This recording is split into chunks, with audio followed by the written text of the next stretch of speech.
Itong mga contractors na nasa Bulacan lahat, ni isa ho dito, wala akong kilala dito eh.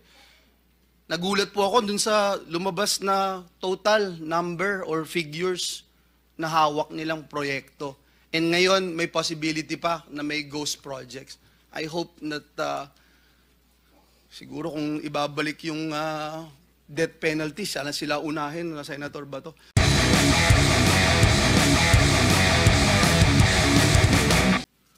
Here in the Senate. And I have yet to hear a new thing from the department, even from this August chamber. Kaya ho, talagang nagsasawa na po ako. For example, Mr. Chairman, if I may just show this video clip. Can we just show this video clip, please? Please. Kayo rin ho yung nagsabi, we might be able to start this year. And that was last year, Mr. Secretary. Yeah. Now it's still in the feasibility stage, although parang nasa latter part na po. Yep. Tama po ba yun? So siguro tatanungin ko po ulit yung the same question I asked last year. Kailan ho kaya ito posible na mag-start po, Secretary? Yung totoo pong start. Kailangan ko po bang define yung start? Siguro alam naman natin yung start. The detail engineering design, I understand, and the timeline, Your Honor, will take another year because this is a big project. Yes, another year. So, another 2025. 2028. Actual construction, mga 2027. 2027 yung actual construction. Wow. Civil works po.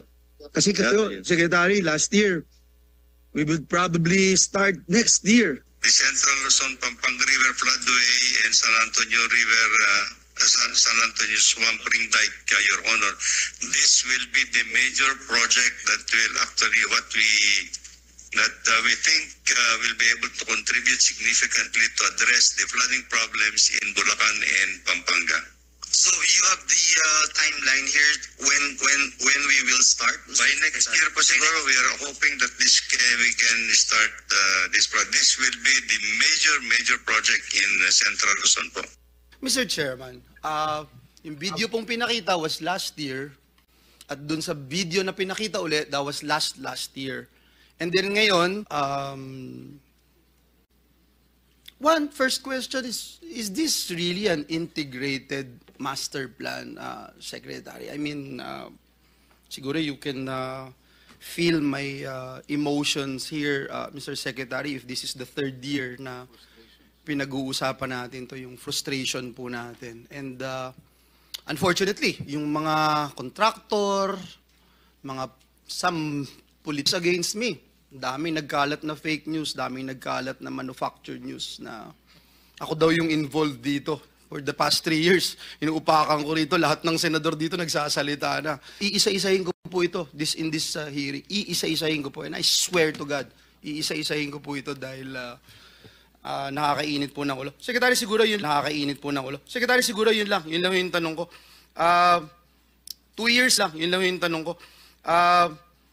2 years ago, sabi nyo, next year, and then last year, this year, and then this time, ano na po yung talagang status nito? At ito ba talagang, as you mentioned 2 years ago, this will be a major breakthrough that will address the problem of flooding in Central Luzon, especially in the province of Bulacan and Pampanga? Your Honor, yes, the preparation for this project is already under ADB Loan 44, ADB Loan 4424. It's actually the Preparation Innovation Facility. This is now for the preparation of the project from various threats. 2026 construction might, or are you sure it will start on by 2027? Yes. And this is, again, you stand by your word, major program that will address flooding in Central Luzon. That's correct, Your Honor. Thank you, Secretary. Now, how does the feasibility study works? I remember, Mr. Chairman, first term ko po dito sa Senado, 2016, I already mentioned this problem of flooding in the town, for example, of Hagonoy. And the DPWH told me that they cannot do it because they have to have feasibility study, etc. In fact, I funded the feasibility study. Nandito pa si R.D. Tolentino, if I'm not mistaken. I met with him several times. pinondohan po yung feasibility study, sabi hindi pwedeng gawin ng 1 year. Kailangan 2 years. After 2 years, nagawa yung feasibility study, Mr. Chairman, hindi rin po in-implement. So, how does this feasibility study works, Mr. Chairman? Secretary, lahat po yung binanggit ni... Dahil sasama din ang loob ko pag sinabing walang feasibility study, lahat po yun may feasibility study. Is that correct, Your Honor? Unfortunately, Your Honor, I don't think so. Many of these projects that have been implemented over the years did not have any feasibility study. It's just a priority projects that have been included into the program. Wow, that's more frustrating and that's more depressing, Mr. Chairman. The only- Because I myself, as a member of this institution, been asking for help with the department, and I never considered myself as an expert in flooding. I never considered myself as someone who knows what to do in addressing this problem. And that's why we consult, we ask for experts. And now you're saying wala palang feasibility study, itong mga projects na ito na bilyong-bilyong halaga na ginagastosan ng ating pamahalaan. Itong 4 na taon from 2023, 1.07 billion per day ang budget ng DPWH. 2024, 1.34 billion pesos a day ang budget ng DPWH. 2025 this year, 1.37 billion pesos budget a day. Again, DPWH. And now in the coming 2026 NEP, 1.08 billion pesos budget a day. And then you're gonna say, Mr. Secretary, wala pong feasibility. Huwag kayong magulat kung ghost project yung makukuha natin dito. Is that correct, Your Honor? As I pointed out, Mr. Chair, yung may mga feasibility studies are these big projects that in the major river basins, Your Honor. But for local projects that would cost, let's say, 50 million, 100 million, the only thing that we require is actually yung project impact analysis, Your Honor. Sige po, Project Secretary. impact analysis. I will wind up na doon and siguro next time pag-usapan ho natin yung feasibility study. Let's go one by one. Nandito po ba, Mr. Chairman, yung MG Samidan Construction? Oo. Gusto lang natin malaman, Mr. Chairman, yung vetting process ng DPWH tungkol dito, no? Kasi itong MG Samidan, several contracts nila have identical prices. Example, 96.5 million. We wanted to find out, were these projects subjected to a detailed cost analysis, Mr. Secretary, to ensure yung price, a fair pricing nito? Kasi ho, tinignan ko po itong records, ito pong MG Samidan has 7 projects pegged at the same contract price. 96.5 million, lahat ng projects, same. And this is located in different provinces, Abra, Benguet, and Mountain Province. Hindi ho ba red flag na po ito, Secretary? Well, we'll soon find out actually, Mr. Chair, but I think for that purpose, I'm sorry. I think ang kwan po nito, if it's the same type of project that is being implemented in several areas, they might. It's likely that they could have actually similar budgetary or the project cost could be. I will leave it at that. I'm sure may ginagawa ho kayong report. We'll look into this. I will be looking into this. Mr. Secretary, dito rin po, MG Samidan, yung competitive bidding nila, no? Sabi ho ng COA has previously flagged the Abra DEO in its 2023 annual audit. I'm sure we have representatives of COA here. Nakalagay po dun sa report nila, no public bidding was conducted by the agency for the procurement of its goods due to splitting of its procurement into different portions, dates, as a result of insufficient planning and poor implementation of programs and activities. This is 2023, Secretary. Finlag na po ng COA, 2023. 2025 na po ngayon.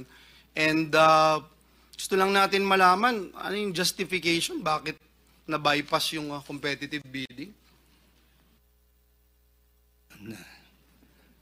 Your Honor, I promise that I will look into this. Actually, kasi this is my first time actually to Yes. to learn about Thank you, it. Secretary. And just to expedite the process, at alam ko marami ho tayong gagawin, busy ho tayo, maraming mga senators who wanted to ask. Puntahan ko naman yung legacy construction. I don't know if legacy construction is here. Sabi po nung Government Procurement Policy Board, ang rating po sa kanila ay poor and unsatisfactory. Yung performance po nila dun sa summary report, doon sa legacy construction. Pero sila po ang among 2022-2025, it is not just one of the top. If you look at their summary performance report, ang description ay poor and unsatisfactory. Mr. Secretary. We'll try to find out what year was, or because I know- 2022 po, Mr. Chair. 2022. 2022 to 25, 2022. yes. The process of this, Mr. Chair, as I learned, is actually that you have to, if you are rated poor, and if you have not corrected actually the project that has been rated poor within a certain period of time, then you have to be blacklisted.